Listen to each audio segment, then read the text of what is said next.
The race for commercial space travel took a leap recently with the launch of some test rockets last month by a company called Blue Origin.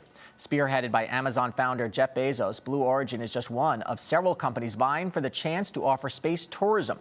Also in this race, SpaceX, headed by Tesla CEO Elon Musk, as well as Virgin Galactic, the brainchild of Richard Branson, whom I interviewed in Davos, Switzerland in January 2014. Here's what he had to say. If 12 months from now I haven't been into space and back on a Virgin Galactic spaceship, I will eat my hat.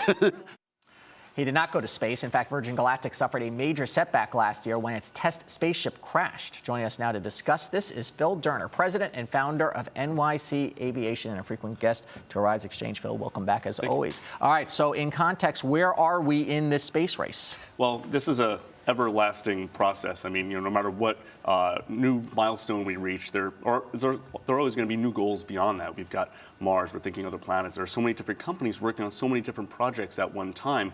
There's a lot going on. It's a very different space race from the 60s. We're not just looking to battle Russia to go to the moon to that end.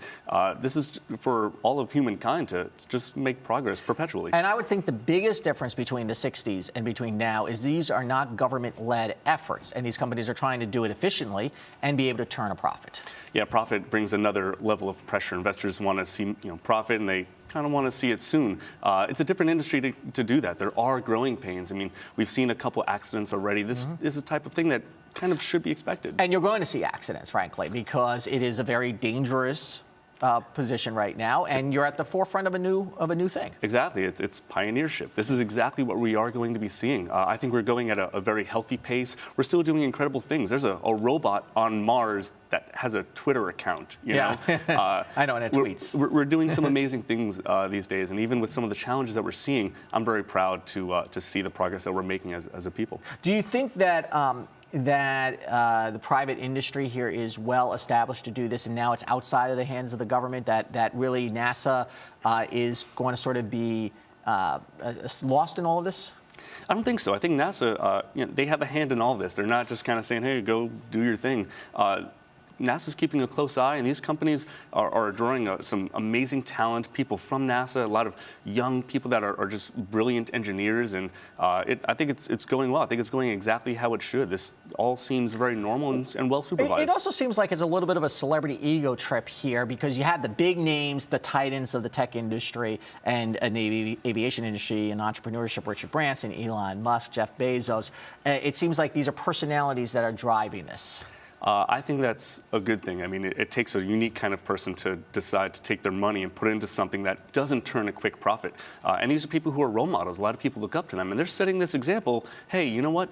Let's just look beyond the money. Let's look beyond business and do something more for humankind. And we have to remember that they're really following in the footsteps of the early pioneers of aviation when it comes to commercial travel. The Howard Hughes and the Hawaiian trips, for example, they faced many of the same obstacles. Yeah, definitely. And the investors that are putting their money into this, they might not be making a quick buck or anything like that, but as the years pass, they're going to look back and say, hey, you know what? I was a part of that. Well, that's the thing is there's part of it is the investment of the return possibly, but also being saying you're kind of part of all of this. How are they doing in attracting people who want to go? Well, there are a lot of people that want to go to space, and it's very, very costly. I really hope that it gets to the point where more of the average person can go up there and do that. All the astronauts that I've ever spoken to that share their experience, it's an emotional, life-changing experience to realize that they're in space and look back down at the Earth, and it creates this tearful effect, and it's some of the greatest stories I've ever heard in aviation. I really hope that many, many people get to do that. And it's something like several $100,000 for basically a 90-minute flight. Yeah. That barely gets you to space. It's basically, they define space, I think, with weightlessness. Yeah, and you just get to see the black sky, very low Earth orbit. Low Earth orbit, we've been doing that for a long time. It's time to go a little bit further. It seems like it is the beginning where, you used to get on a plane for a plane ride, but not to go anywhere, and that's sort of where we are right now. What is the time frame in your mind when people are going to get into one of these ships and stay up there for a while as a destination? I think we're still at least a decade away from that, to where it becomes that accessible for a regular person to really spend time in space. There have been some people who have paid money to go up in the... Sure, with the Russians. Exactly. That's extremely costly and, beyond costly. And I hope that more people get that kind of opportunity in the future. Phil Derner, thank you so much. Thank you. Tomorrow on Arise Xchange, taking a closer look at the Vice Index, how the sex industry can predict economic conditions. Let's take a look at the markets once again. A mildly down day for Wall Street. The Dow Jones Industrial Average, S&P 500, and the NASDAQ all in the red. I'm Andrew Schmertz. Thanks for watching Arise Exchange. We'll see you tomorrow.